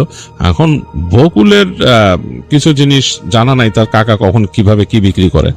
তো সে মোটামুটি দাম জানতো। তো সে ওই লোকটা বলছে, লোকটা তার কাছে এরকম করে একটা 100 টাকার নোট ফেলে দিয়ে হেঁটে চলে গেল যেদিকে ওই যে একটু আগে যে মিছিলটা গেছে সেদিকে চলে গেল। তো বকুল বোঝার চেষ্টা করছে লোকটা কে এবং এরকম উদ্ভট কেন, সাদা একটা কাপড় পেঁচানো সোজে, এবং বকুলের থেকে জিনিসগুলো নিয়ে চলে যাচ্ছে 100 টাকার নোট। তো বকুল দেখতেছে 100 টাকার নোটটা কচকচ করতেছে, একদম মানে কচকচ একটা নোট। তো সে যে ওই টাকাটাকে ক্যাশে রাখছে। ক্যাশে রাখার সাথে সাথে বকুলের মনে হলো তার গালের মধ্যে চড়াস করে একটা চড় পড়লো। এই চড়টা মানে বকুল মানে মাথায় এরকম জোরে চড় সে কখনো খায় নাই, এবং এই চড়ের জন্য সে পড়ে গেছে, একদম কাউন্টারের পাশে পড়ে গেছে। পড়ে গিয়ে তার মনে হুঁশ সে হারায় ফেলছে, এবং মানে তার মাথার মধ্যে ভোঁ ভোঁ করতেছে, তার কিছু খেয়াল নাই। একটু পরেই সে তার চাচার কণ্ঠ শুনলো। তার চাচা দৌড় দিয়ে আসতেছে, এই বকুল, ঠিক আছে কি রে তোর কি, এগুলো বলতে বলতে চাচা আসছে। তখন দেখলো মানে সে তার চোখের সামনে বুঝতে পারতেছে বকুলের কিন্তু এমন একটা অবস্থা, সে পুরোপুরি বেহুশ হয় নাই, আবার একটু সেন্সও তার আছে। সে বুঝতে পারলো যে তার যে চার্জার লাইট ছিল সেটা জ্বলে উঠছে পুরা, মানে ফুল দমে এটা জ্বলে উঠছে, আলো চোখের সামনে আলো পড়ছে। তো তার কাকার কণ্ঠ শুনতেছে, তো চাচা এসে বলতেছে, কিরে তোর কি হয়েছে রে, তোর কি অবস্থা, বলে টেনে তুললো। তোলার পর দেখতেছে যে বকুলের গালের মধ্যে ফর্সা ছিল, যে এরকম আঙ্গুলের দাগ এরকম মানে ইসে। তার চাচা বলে তোরে মারছে কে, এই সে হেন জিজ্ঞেস করতেছে। তো বকুল কিছু বলতে পারতেছে না, সে অনেকটা হয়ে গেছে, বাকশূন্য হয়ে গেছে। তো চাচা খুব ভয় পেয়ে গেছে, তাড়াতাড়ি ওর বকুলটা একটু পানি টানি লাগাই দিয়ে সে বসায়, বলতেছে কি হয়েছে রে বাবা, মাথায় হাত টাত বুলাই টুলাই দিয়ে এরকম। এর মধ্যে বেশ খানিকক্ষণ পর কারেন্ট চলে আসছে, তো বকুলটা শোয়ায় রাখছে তার চাচা, এবং সে তখন ওই ফোন করতেছে আর কি বাড়িতে, তার বকুলদের বাসায় ফোন করার পর বকুলের বাবারে বলল যে তুই দোকানে আয়। কি হয়েছে, তো চাচা তো বড় আর কি, তার বাবাকে বলছে দোকানে আয়। তো বকুলের বাবা আসলো, বললো যে কি হয়েছে, ছেলে এরকম অবস্থা। তো তখন বকুলরে তার বাপ জিজ্ঞেস করতেছে কি হয়েছে, তো বকুল কিছুটা মানে ধাতস্থ হয়েছে, তখন একটু একটু করে বলতেছে যে এরকম এরকম জিনিস। তো তার বাপ তো ভয় পেয়ে গেল, তার কাকা বলে হায় রে কি করছস তুই, তুই এই যে সন্ধ্যার পরে এনে আমরা বেচি না জানোস না, আমরা দোকানের মধ্যে কাইতন সুই চুন কিছুই বেচি না, এগুলা নিষেধ। আমগো এখানে এগুলা মানে আছে, খারাপ জিনিস আছে যেগুলা জিনের কারবার হয়, এগুলা বেচলে রাত্রেবেলা, এইগুলাতে জাদুটোনা করে, এগুলাতে অনেক কিছু, এগুলো বেচি না আমরা রাত্রেবেলা। আর তুই যে বর্ণনা দিলি, তো খুব ভয় পাইছে। তো তাড়াতাড়ি তারা ওই টাকাটা যে রাখছিল ক্যাশ থেকে, তার চাচা ছিল খুবই কুসংস্কারাচ্ছন্ন, তিনি ওই টাকা ওখান থেকে তাড়াতাড়ি সরাই ফেলতেন, সরাই ফেলে টাকার দিকেই তাকায় আছেন তিনি, এই টাকাটা কোত্থেকে আসলো, কিরকম কি, টাকাটাকে তার কাছে মনে হচ্ছে অন্য কিছু। তো তিনি তাড়াতাড়ি বকুলের আব্বাকে বললেন যে তুই তোর পোলারে নিয়ে যা হুজুরতে ঝাড়ায় তারপরে বাসায় নে, আর আমিও আইতাছি, আমি দেখি একটু খবর নেবো যে এখানে কারের নিচে দাফন করতে, দেখি কি অবস্থা কি, আর এটার ঘটনা কি, এগুলো দেখি, দোকানটাও তাড়াতাড়ি বন্ধ করে দেবো আজকে, কি হইলো যা তাড়াতাড়ি যা বকুলে নিয়ে। তো বকুলের বাবা বকুলকে নিয়ে ওখান থেকে হাঁটা দিল। বকুল মনে হলো একটা ঘোরের মধ্যে আছে, তার সেন্স ওরকম নাই, বাবা যেভাবে নিয়ে যাচ্ছে সেভাবে যাচ্ছে রাস্তার মধ্যে দিয়ে, তার কাছে মনে হইতেছে যে সারা পৃথিবীটা ঘুরতেছে কেমন জানি। তো বকুলের বাবা তাকে মসজিদে নিয়ে গেল, তখন ঈশার নামাজ হইতেছে। তো বকুল তো আসলে তখন তার যেরকম অবস্থা নামাজ পড়ার মতো না, বকুলকে তার বাবা বসায় রেখে মসজিদের একটা কোনায় নিজে নামাজ পড়লেন। নামাজের পরে তিনি ওখানকার হুজুরের সাথে কথা বললেন যে এরকম এরকম ব্যাপার। তো হুজুর বকুলকে দেখলেন, দেখে বললেন যে এই ছেলের উল্টাপাল্টা জিনিস দেখছে, ওকে রুকাইয়া করতে হবে। তো মসজিদের মধ্যেই ওনাকে নিয়ে গেল একটা পাশে, হুজুরের রুমে নিয়ে গেল, ওই সাইডে মসজিদের বাইরের দিকে রুম ছিল, হুজুরের রুমে বসে সেখানে রুকাইয়া করলো। তখনই রুকাইয়া করার পরে বকুলের উপরেই নাকি ওটা আসছিল। তো মানে যে থাপ্পড় দিছে যেটা, সেটা একটা জিন, সে আসছে, এসে বলতেছে যে এই ছেলে ওইখানে তাবিজ করার জন্য, মানে ওই যে কুফরি করার জন্য এক এসে লোক চাইছে আর কি, খারাপ কুফরি করে আর কি, সে জিনিসপত্র চাইছে এবং ওই কোনো দামাদামি না করে জিনিসটা নিয়ে যায় আর কি। তো এই ছেলে দিছে এবং এটা যে একটা কুফরি করবে, এখানে আমাদের একটা দাফন হইতেছে এবং এই আমাদের মধ্যে একটা ইকে বান্দার জন্য ওই এক কুফরিকারী সেই কাজ করতেছে এবং এই ছেলেগুলা দিছে, এর জন্য তাকে রাগ করে মারছি। তো তখন হুজুর রাগ করছেন, রাগ করে বলতেছেন যে এরকম রাত্রেবেলা বেচার নিয়ম নেই, এইসব কুসংস্কারের কথা তোরা কে বলছে? হুজুর বলতেছে মানে এই জিনিস দিনেও বেচাতা রাতেও বেচাতা, এর মধ্যে কোনো রকমেরই নাই, মানে কোনো রকমের ওই ভালো খারাপের কিছু নাই, ও এমনিও ব্যস্ত এমনিও ব্যস্ত, তুই কেন ওই ছেলেকে মারলি? মানে খুব হুজুর রাগ করছে। হুজুর নাকি ওই জিনকে তিনি হার্ট করতেছিলেন, বিভিন্নভাবে কালাম দিয়ে হার্ট করতেছিলেন। তিনি বললেন যে এগুলা কুসংস্কার, এগুলা বাজে জিনিস, এই জিনিসের সাথে তো কিছু সম্পর্ক না, এটা একটা কম বয়সী ছেলে, ও জানেও না ও কারে কি বেচতেছে, ও জানে। কেউ একটা ভালো জিনিস নিয়ে খারাপ কাজ করে, এটা কি তার দায়? ওই লোক কি করছে এটা তো তার দোষ, তুই পারলে তারে ঠেকা, তুই তারে ধর, তোদেরকে বান্ধে তো তারে ধর, তুই কেন এই ছেলেকে মারছিস? যাই হোক বিভিন্ন করে তখন বলে যে একে ছেড়ে যাবি। তো তখন নাকি হুজুরের কথা এবং হুজুর বিভিন্নভাবে সাহায্য করে সেই জিনকে তার থেকে ছাড়ানোর পরে বলে যে বাসায় নিয়ে যেতে এবং বকুলকে সেবা শুশ্রূষা করে তার বাসায় নিয়ে, এবং আস্তে আস্তে তার এটা সে ঠিক হয়, তার এই যে সে যে আঘাত পাইছিল, ব্যথা পাইছিল, এটা তার ঠিক হয়। আর বকুলের চাচা খোঁজ খবর নেয়, খোঁজ খবর নিয়ে দেখে যে ওই দিন আসলে কোনো মানে দাফনের খবর নাই এবং ওই কবরস্থানে কেউ খোঁড়াখুড়িও করে নাই, মানে ওখানে কোনো দাফন এমনি হয় নাই। তো তখন বুঝলো যে ওই যে হুজুর যে জিন আনছিল, জিন যে বলছে যে ওখানে জিনদের দাফন হইতেছিল কোনো একটা, এবং সেখানে ওই সেই কুফরিকারী আসছিল, সে এখানে কুফরি কালাম করার চেষ্টা করছিল, এই কারণে এই জিনিসটা হয়েছে আর কি। আর সম্ভবত বকুলের উপরে বলছে, বকুল পরবর্তীতে বলছে যে সে যে বল খেলতে যে বল আনতে গেছিল ওই জায়গায়, তো বলতেছে যে ওই সময়ও তার উপরে কোনো নজর পড়ছিল ঈদের আর কি, জিনদের নজর পড়ছিল, তো তখন নাকি তাকে ওই যে হয়তো দেখে রাখছে। আর এই আর কি, পরবর্তীতে এই জিনিসগুলো ঘটছে। আমি একটি স্পেশাল ঘটনা আপনাদেরকে উপহার দেওয়ার চেষ্টা করব, আশা করি সবার ভালো লাগবে। সুপ্রিয় শ্রোতা বন্ধুরা, আজকে যে ঘটনাটি আমি শেয়ার করব, এই ঘটনাটির সময়টা কিন্তু অনেক আগের, 1970 সাল। এবং এই ঘটনাটি যার সঙ্গে ঘটেছিল ওনার নাম হচ্ছে মমতাজ উদ্দিন। ওনার বাড়ি ঢাকা জেলার নবাবগঞ্জ উপজেলায়। মমতাজ উদ্দিন উনি 1970 সালে ওনার বিয়ে ঠিক হয়, পারিবারিকভাবে ওনার বিয়ে ঠিক হয়, এবং ওনার যেখানে বিয়ে ঠিক হয় সে জায়গাটি ছিল চাঁদপুরের হাইমচর নামক একটি জায়গায়। ওনার এলাকায় একটি ঐতিহ্য ছিল, সেটা হলো যদি নদীকেন্দ্রিক এলাকায় কেউ যদি বিয়ে করে, বড় বড় নৌকা নিয়ে ওনারা বরযাত্রী নিয়ে বিয়ে করতে যেতেন। যেহেতু মমতাজ উদ্দিনের অবস্থাও অনেক ভালো ছিল, এই জন্য মমতাজ উদ্দিনের বাবা আফসার উদ্দিন উনি ডিসিশন নেন যে একটা বড় নৌকা, ওই সময় এই ধরনের নৌকাকে বজরা বলতো আর কি, তো এই বজরা নিয়ে ওনার ছেলেকে উনি বিয়ে করাতে নিয়ে যাবেন। বেশ 15-20 জন আত্মীয় স্বজন বরযাত্রী হিসাবে তারা সিলেক্ট করলেন। এবং ওই সময় কিন্তু সদ্য মোটর চালিত যে সমস্ত নৌকাগুলো, বড় নৌকাগুলোতে যে মোটর লাগানো, যেটা ইঞ্জিন চালিত নৌকাগুলো, তখন কেবল শুরু হয়েছে আর কি। তো তখন উনি, যেহেতু চাঁদপুর অনেক দূরে ওইখান থেকে, উনি এরকম একটি ইঞ্জিন চালিত বড় আকারের একটা বজরা নিয়ে উনি ছেলেকে নিয়ে যাওয়ার একটা প্ল্যান করেন। ঘটনাটি 1970 সালের ফেব্রুয়ারি মাসের দিকে, যখন শীত এবং শীতের একদম শেষ দিকে চলে আসছে, এরকম একটি সময়। ওনারা নবাবগঞ্জ থেকে নদীপথে ঢাকার দিকে রওনা দেন। প্রথমে ঢাকার এখানে এসে সদরঘাট হয়ে বুড়িগঙ্গা দিয়ে আস্তে আস্তে ওনারা শীতলক্ষা দিয়ে ওদিক দিয়ে আস্তে আস্তে চাঁদপুরের দিকে যাবেন। এটাই ছিল রাস্তা। আর যেহেতু ফেব্রুয়ারি মাসে তখন তো বর্ষাকাল না, নদীর অনেক প্রবাহ, তখন একটু পানির প্রবাহ কম থাকে, নদীর নাব্যতা সংকট থাকে, যার কারণে ওনারা যেখানে বড় নদী সেদিক দিয়ে যাওয়ারই প্ল্যান করেন। ওনারা রওনা দিয়েছেন হচ্ছে তখন কিন্তু যেতে অনেক সময় লাগতো, চাঁদপুর যেতে অনেক সময় লাগতো। যেদিন বিয়েটা ছিল ফ্রাইডেতে, তো বৃহস্পতিবারের দিন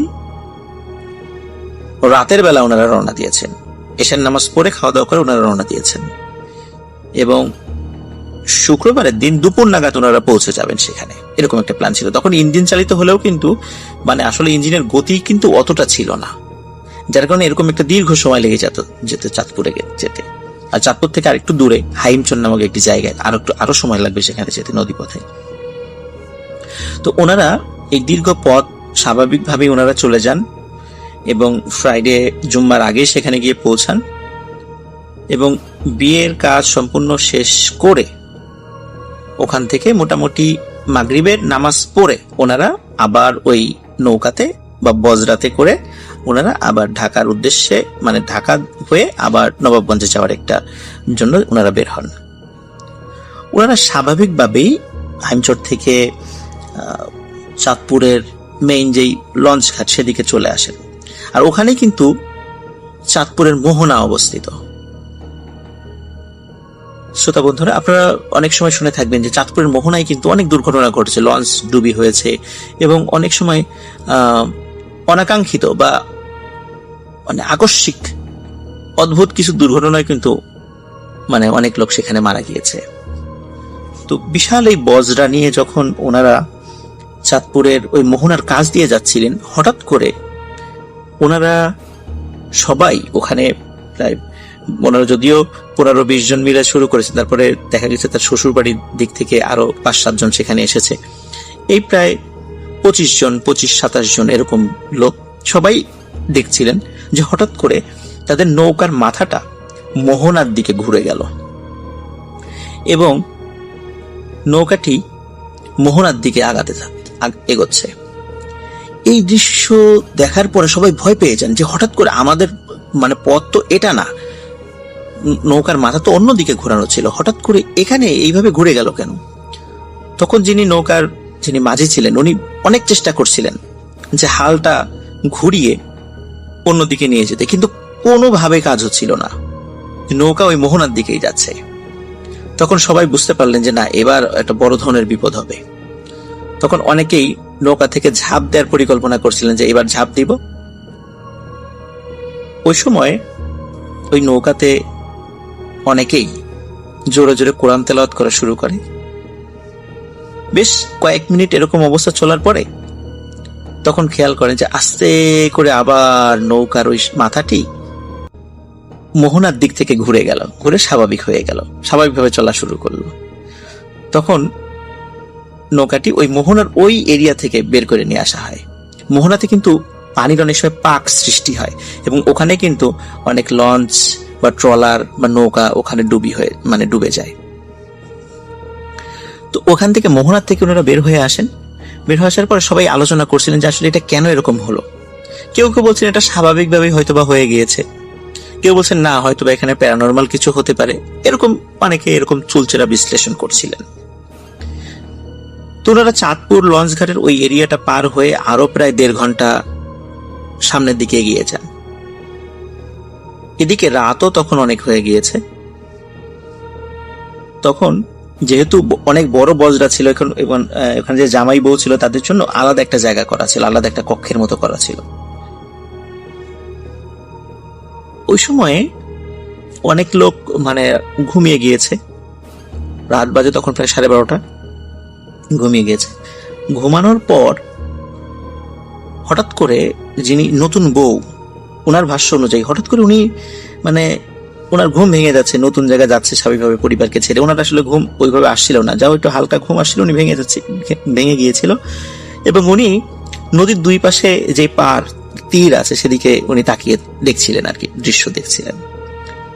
বেশ খানিকক্ষণ উনি তাকানোর পরে ওনার কাছে মনে হচ্ছিল যে একই নদীর পাড়ে তো বেশ কিছু গাছগাছালি বা অনেক কিছু থাকে, ওনার কাছে মনে হচ্ছিল যে একই গাছ উনি বারবার দেখছেন, কিছু দূর যাওয়ার পর আবার দেখছেন একই গাছ।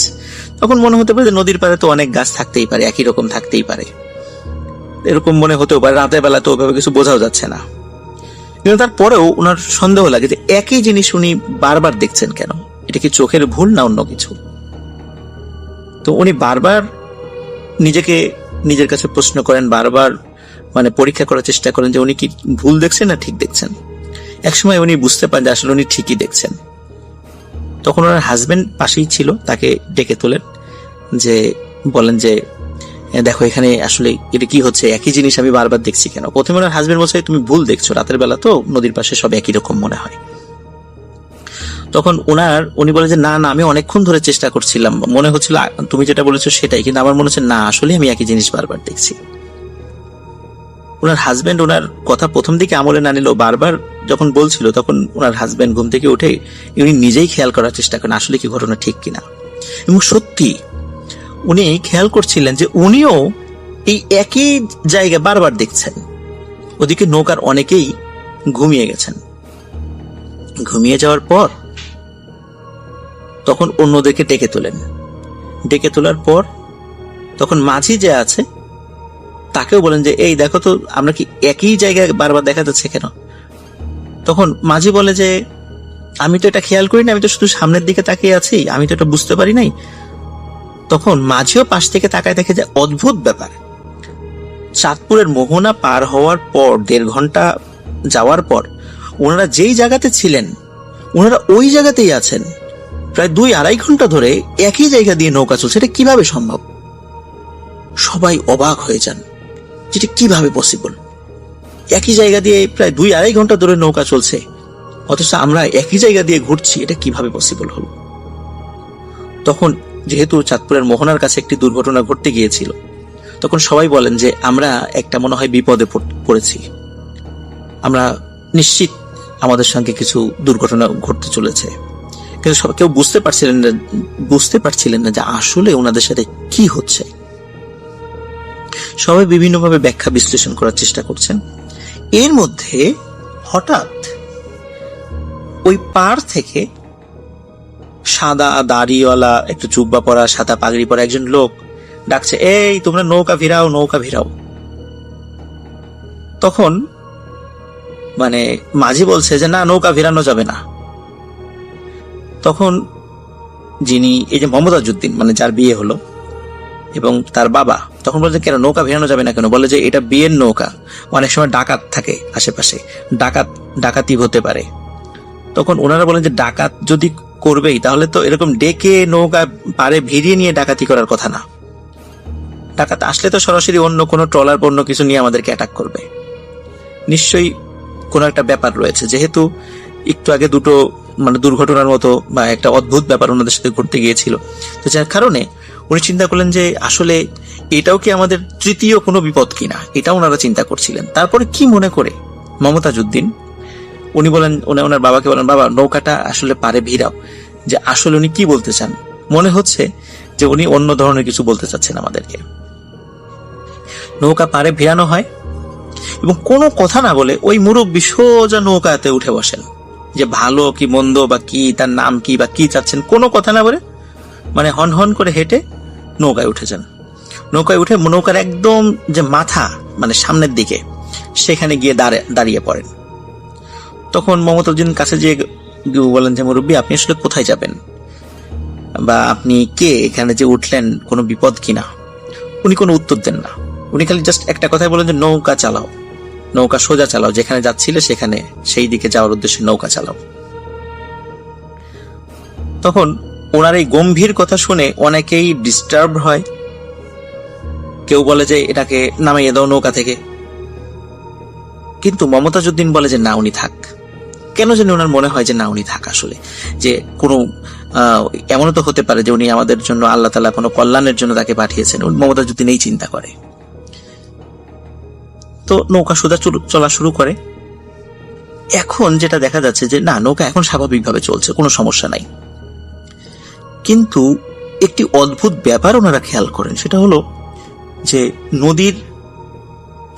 মানে নদীতে তো বেশ ওই সময় যে ইলিশ মাছ ধরার জন্য বেশ কিছু ছোট ছোট নৌকা সেগুলো কিন্তু আছে।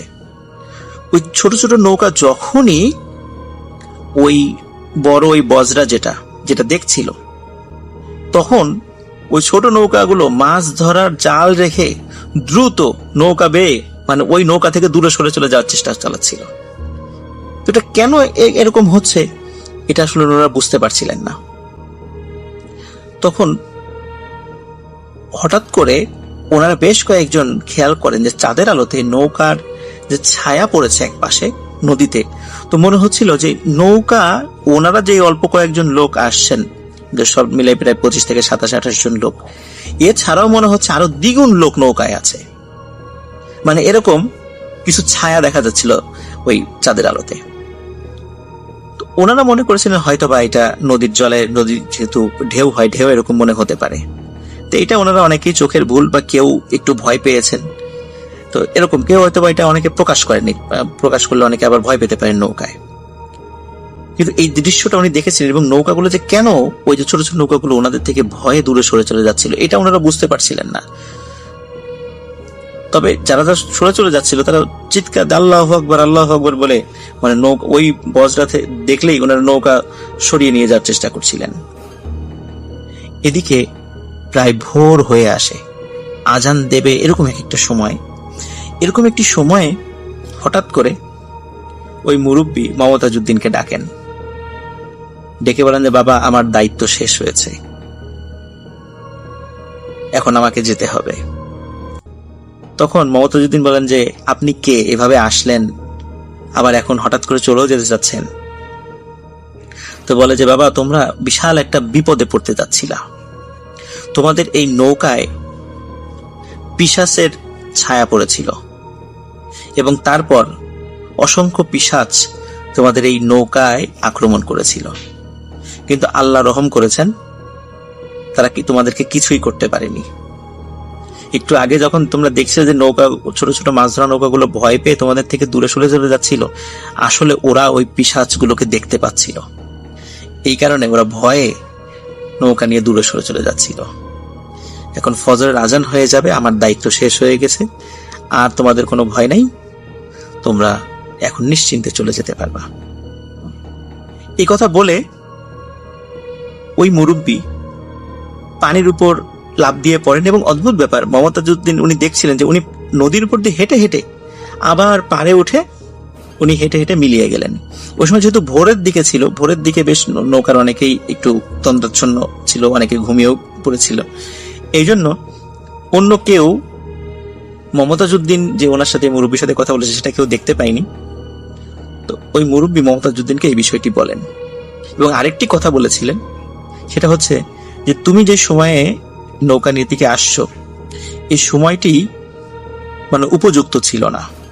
এই সময়ে একদল পিশাচ এদিক দিয়ে যাচ্ছিল, হঠাৎ করে তোমাদের দিকে তাদের নজর পড়ে, এবং তারপরেই তোমাদেরকে আক্রমণের জন্য তারা চেষ্টা চালাচ্ছিল, কিন্তু আল্লাহর রহমতে আমার কারণে তারা সেটা পারেনি।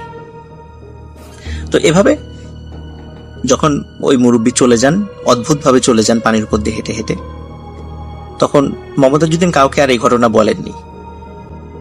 তখন উনি স্বাভাবিকভাবে যখন নৌকা স্বাভাবিকভাবে সদরঘাট হয়ে আবার নবাবগঞ্জের দিকে চলে আসে, তারপরে বাড়িতে ফেরার পর সবার সঙ্গে এই ঘটনাটি শেয়ার করেন, এবং সবাই আল্লাহ তাআলার দরবারে শুকরিয়া আদায় করেন যে আলহামদুলিল্লাহ, আল্লাহ তাআলা বিশাল একটি বিপদের হাত থেকে আমাদেরকে বাঁচিয়েছেন। তো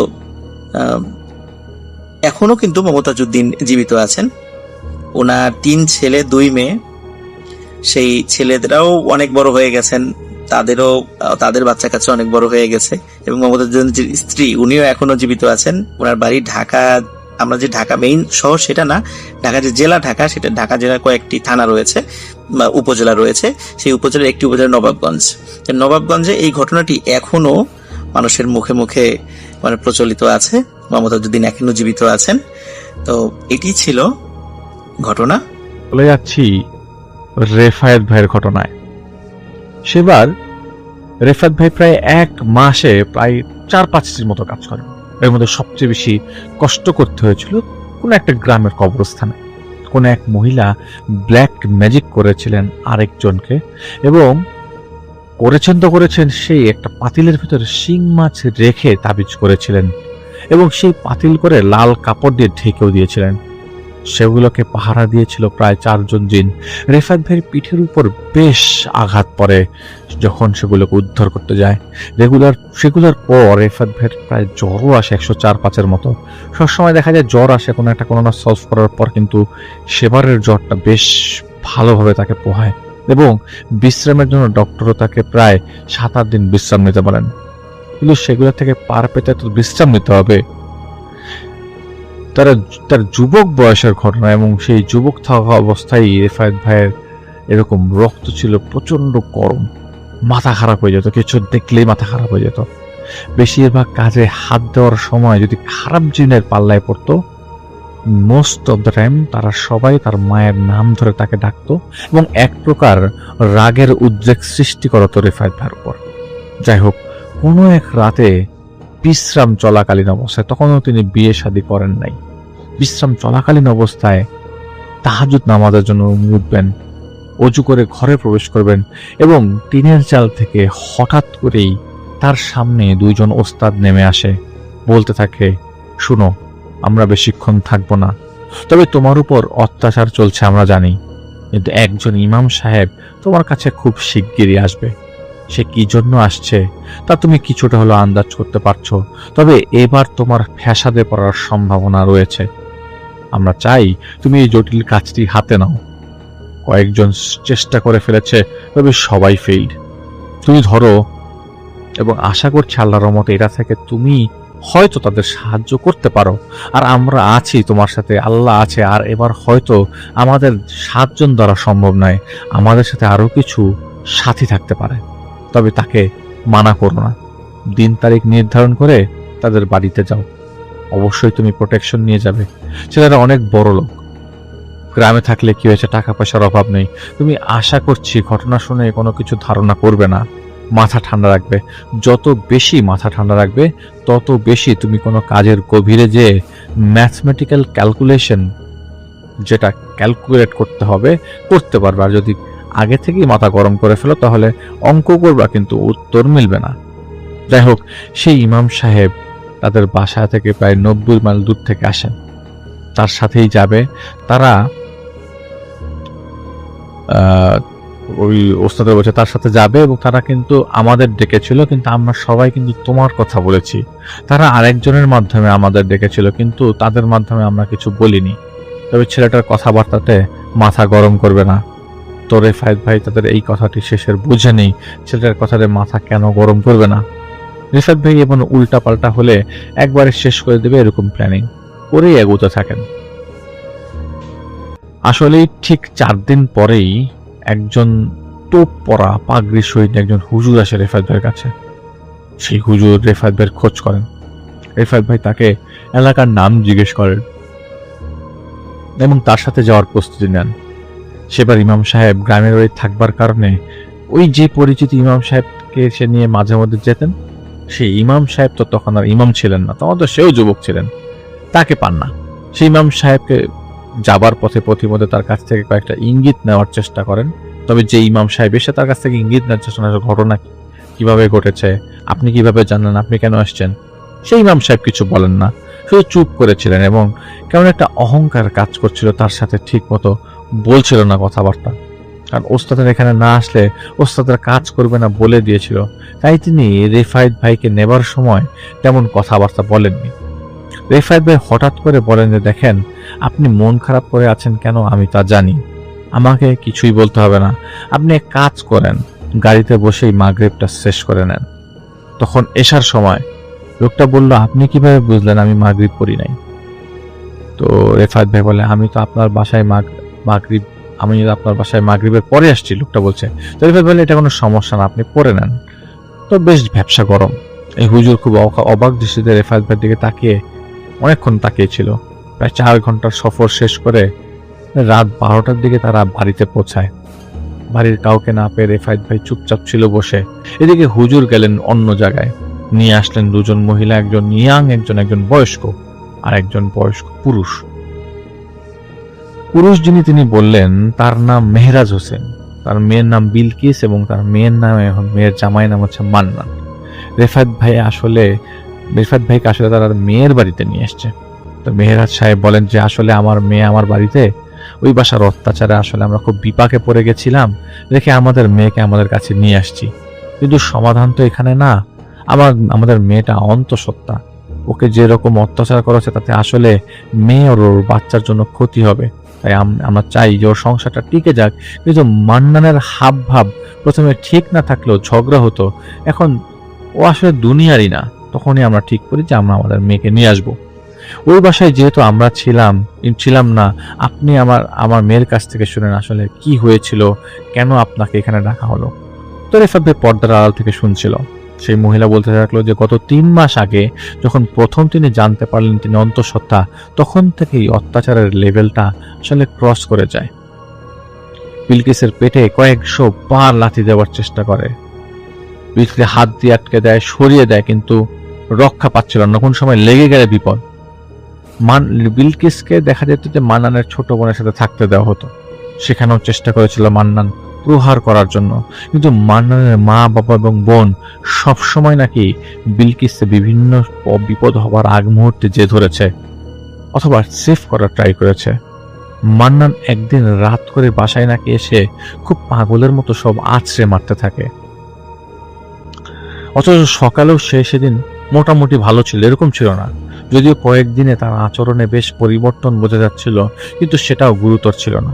যে কয়দিন আচরণের পরিবর্তন ছিল, সেই কয়দিন সে নাকি প্রায় সবসময় ঘর থেকে বের হয়ে উঠোনে বসে রাতের বেলা বিশাল গোল করে দাগ করে সেটার মাঝখানে বসতো। এরকম নাকি সে কয়েকদিন করেছিল। তো উঠানে কিছু জিনিস ছিটানো থাকতো, পরে পরিষ্কার অবস্থায় অন্ধকার বোঝা না গেল আকস্মিক ভাবে পরের দিন সকালবেলা কিছু ময়লা পাওয়া যেত। এরপর থেকে চেয়ারে সে প্রায় সময় বসে থাকে আর পাগলের মতো আচরণ করে, আর উঠোনে আসে না।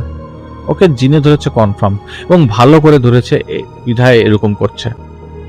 এর থেকে পরিত্রাণের উপায় তারা খোঁজ করছিল, কিন্তু ওস্তাদরা এসে তার ঠিকানা দেওয়ার কারণে রেফায়েত ভাইকেই আসলে নিয়ে আসা হয়। আগের একজন ইমাম সাহেব নাকি মান্নানকে ঠিক করতে গেছিল, সেদিন নাকি ইমামের বাসার সিলিং ফ্যানগুলা উপর থেকে ধসে পড়ে। বাসা খেপেছিল সারা রাত।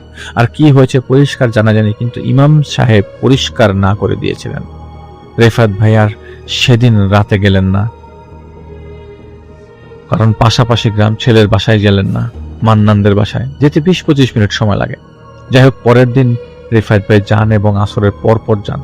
সেই বাড়িতে যে দেখা যায় বিষণ্ণ একজন ভদ্রলোক বারান্দায় বসে হুকা টানছে, আর দূরের উঠোনার রান্নাঘরে একজন মহিলা রান্না করছে।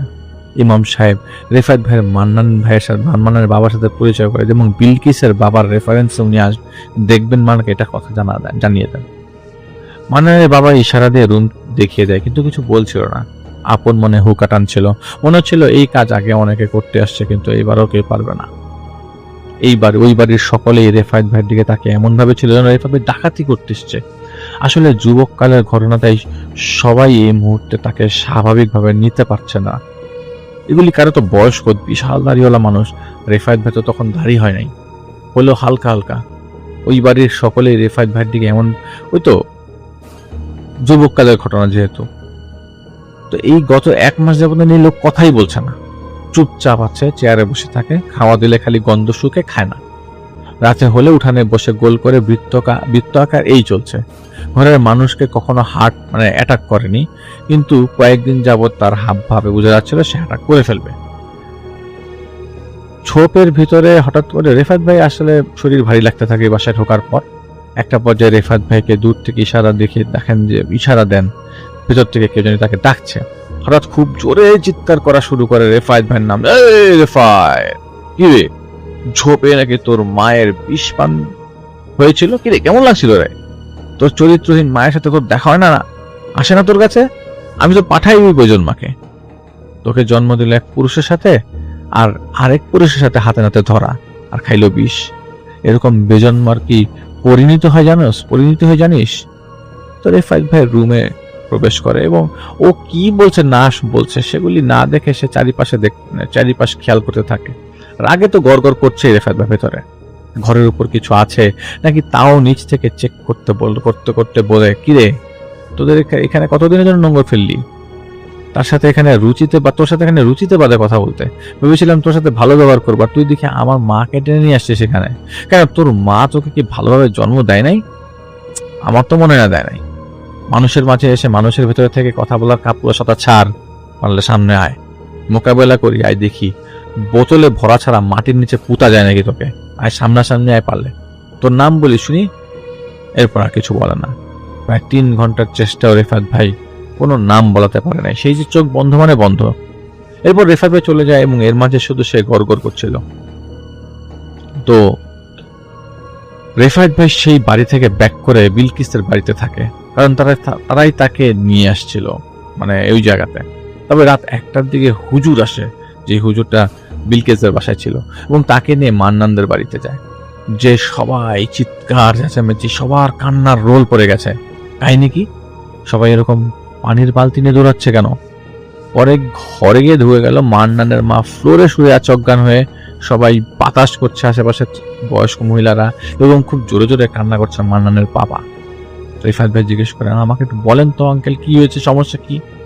মান্নানের বাবা বলেন, আপনি গেলেন আর সে আজ রাতে আমাদের ঘুমিয়েছিলাম আমরা, হঠাৎ করে দেখি সে আমার উপরে, দরজা খুলে সে আমার উপরে আসে এবং খুব বুকে খুব জোরে একটা খুশি মারে। আমি খুব চিৎকার দিয়ে ঘুম থেকে উঠে যাই। তার মা তাকে সরাতে গেলে তার মাকেও সে গালাগাল করে একটা সময় লাথি মেরে দূরে সরে যায়। সেই থেকে তার মা এক চিৎকার অজ্ঞান, কারণ তার মা দেখছিল বিছানার উপরে রক্তে ভেজা একটা চাপাতি রাখা। এদিকে আমার গলাতে সে হাত রেখে গলা চাপ দেয়। আমি প্রায় মৃত্যুকে কাছ থেকে দেখছিলাম। আজ পাশের ঘরেই আমার মেয়ে এবং কাজের মেয়েটা এসে উদ্ধার করে। আমার মেয়ে কি মনে করে যেন সূরা ফাতিহা পড়লেও আমার গলা ছেড়ে দেয় এবং রান্নাঘর থেকে বটি নিয়ে ওর হাতে কয়েকটা বাড়ি দেয় এবং রক কেটে ফেলে মান্নান নিজেই।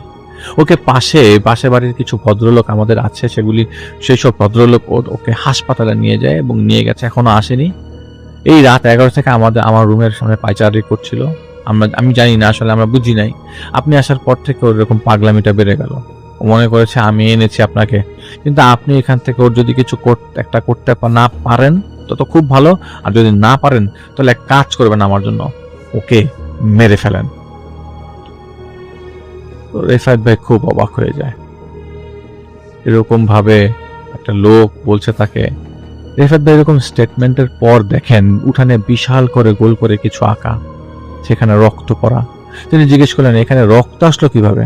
তখন বাড়ির লোকজন বলতে লাগলো এখানে সে জোরে জোরে কান্না কান্না কান্না কান্না বলে ডাকছিল, কাকে জানে। এরপর থেকে তার আর হুঁশ নেই।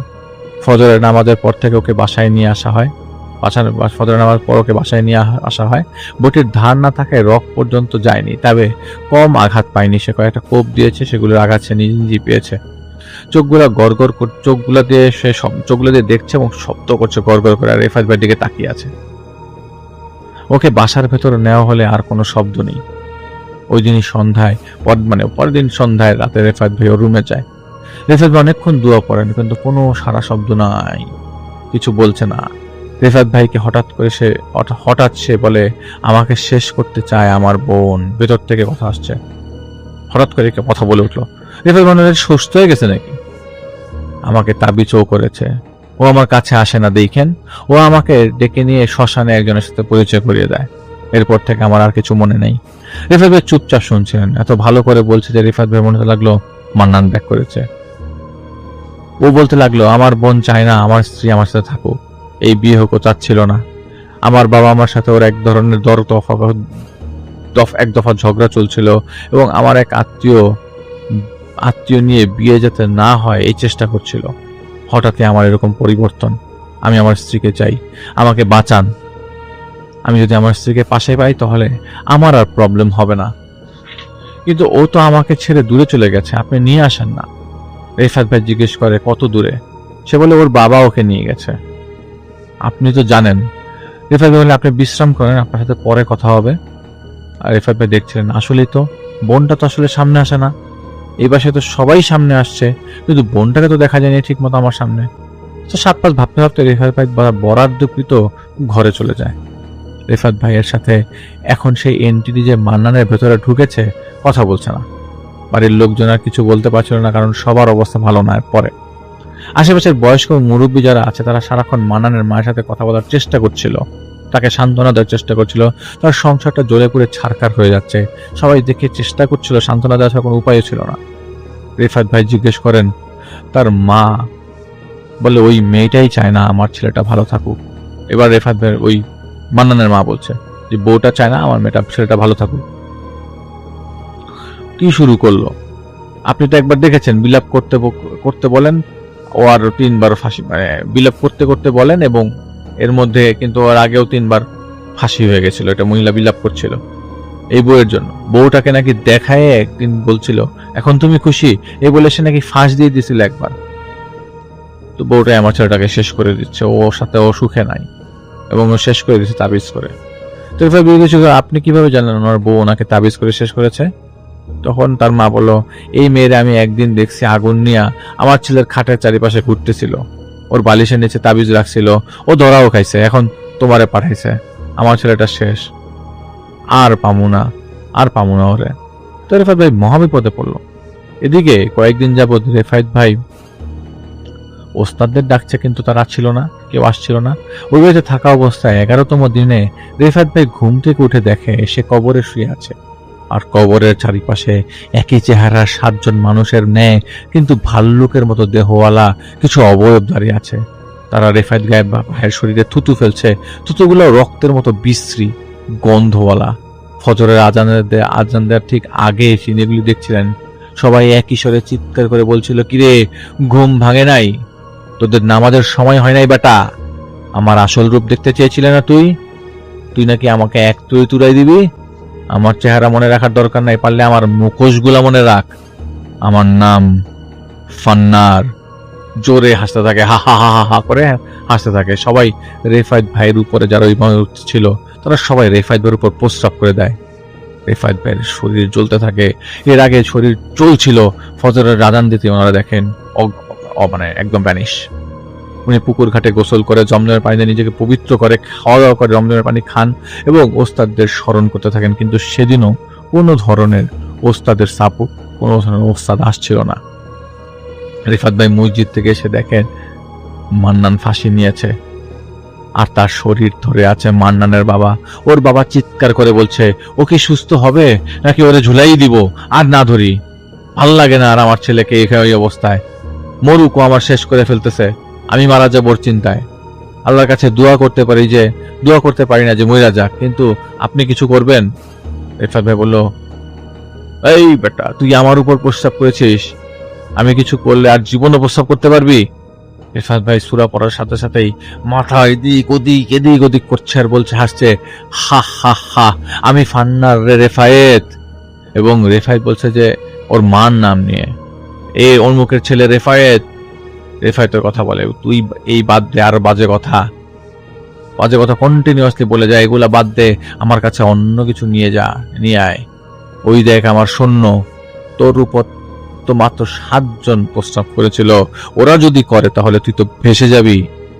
হাসছে জোরে জোরে, কর্কশ গলার বিশ্রী গন্ধ মিলে রেফায়েত ভাইয়ের মেজাজ তখন খারাপ হয়ে গেছিল।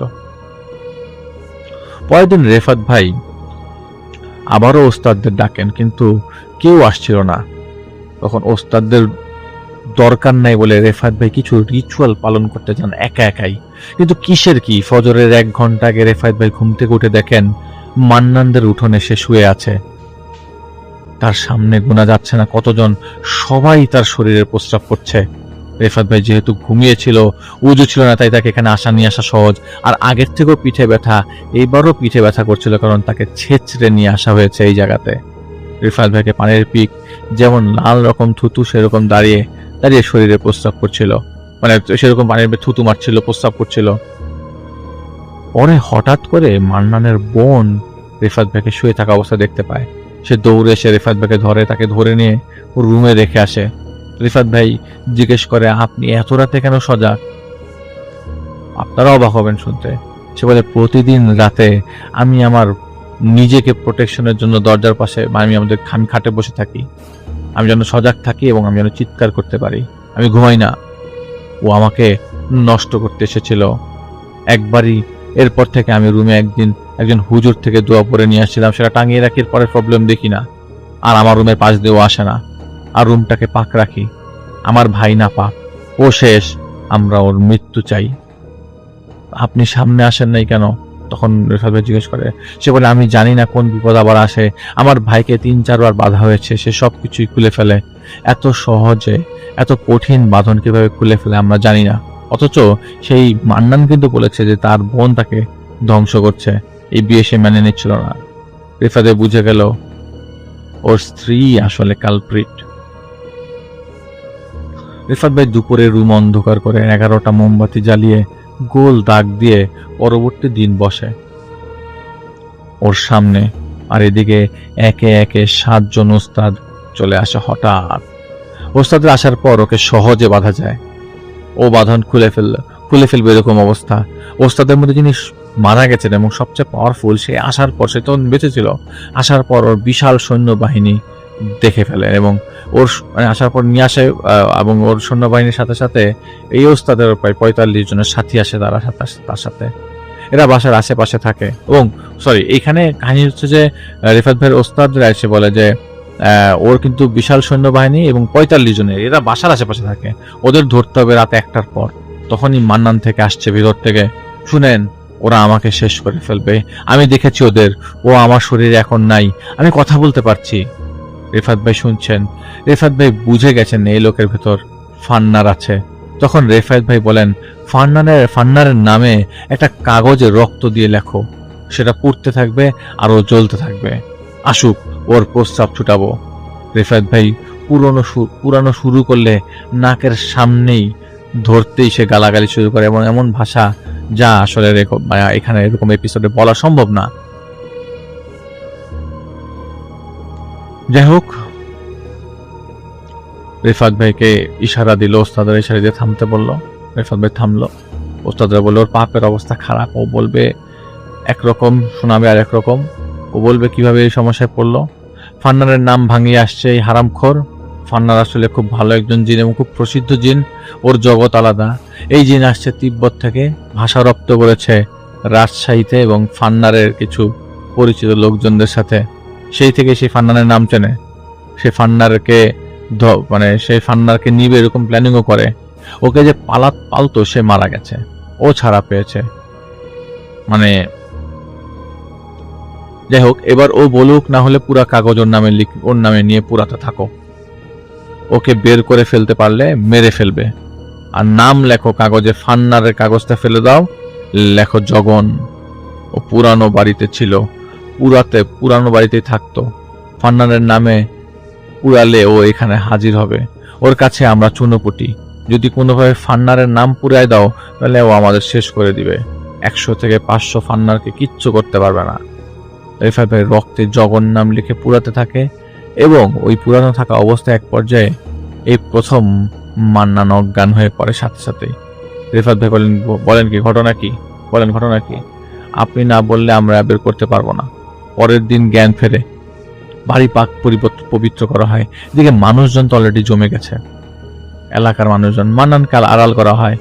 মান্নান বলে, আমি বিশাল পাপ করে ফেলেছি, আমি জানি না এই পাপের শাস্তি কি। আমার স্ত্রী ছাড়াও আমার আরো একজনের সাথে বিবাহ হয়েছে, সেটা কেউ জানে না। ও অন্য গ্রামে থাকে, আমি ওর সাথে থাকতে চাই, কিন্তু আমার স্ত্রীকে এই বাড়ির সবাই পছন্দ করে। আমি চাইছিলাম ওকে সরাতে, তাই সর্বাত্মক চেষ্টা করে আমি ব্যর্থ হই। আমি একজন মানুষের কাছে শ্মশানে থাকে, তার কাছ থেকে আমি কিছু জাদু রপ্ত করি। জাদু রপ্ত করার পর থেকে আমি জানি না, আমি রিচুয়ালগুলো পালন করার পরে আমার আর কিছু মনে নাই। রেফাত ভাই আকাশ থেকে পড়ে, তাহলে আপনি সব নষ্টের মূল, আমাকে এইভাবে ডাইভার্ট করে রাখলেন। অথচ ওস্তাদা শুরু থেকে আসলে আমি ডাইভার্ট হইতাম না। এই বলতে রেফাত ভাই ছিটকে পড়ে, হঠাৎ করে টিনের চালের সাথে বাড়ি খায় সবাই।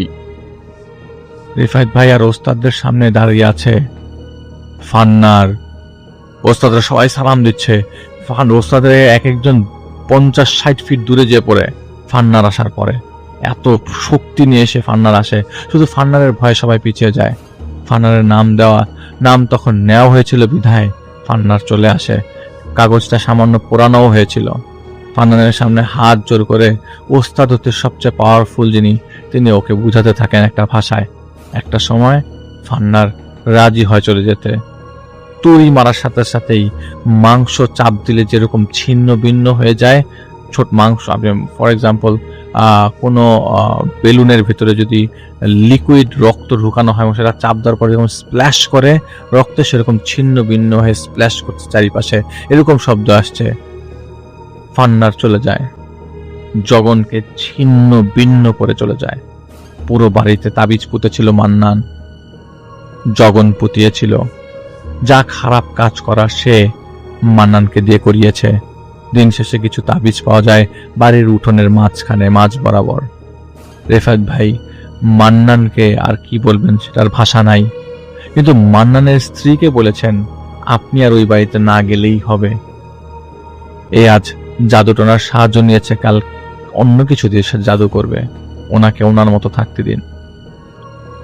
পরে যদিও ওনাকে বের করে দেওয়া হয় বাসা থেকে, এটা পরে উনি খবর পেয়েছিল। এরপরে জানা যায়নি আসলে কি হয়েছে, কিভাবে কি হয়েছে।